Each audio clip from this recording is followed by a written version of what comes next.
Magandang araw sa inyo mga boss. Day 2 na nga pala tayo ng paggawa ng ating kulungan ng manok.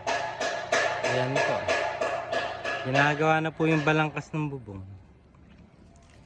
Tapos naglilinis-linis na din po tayo ng konti dito sa pakuran. Kaya lang po may punso sa gawin doon. Kaya titibagin pa po natin. Yun po yung isang dahilan kung bakit baka lang ginawa natin poste sa ating kulungan ng manok. Dahil madaming anay dito.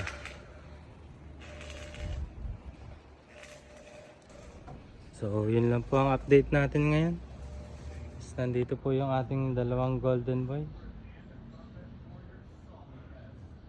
Kakapurga ko lang yun kahapon.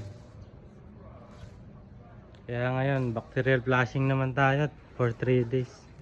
After nun magsasaksak tayo. Yun lamang po. Thank you.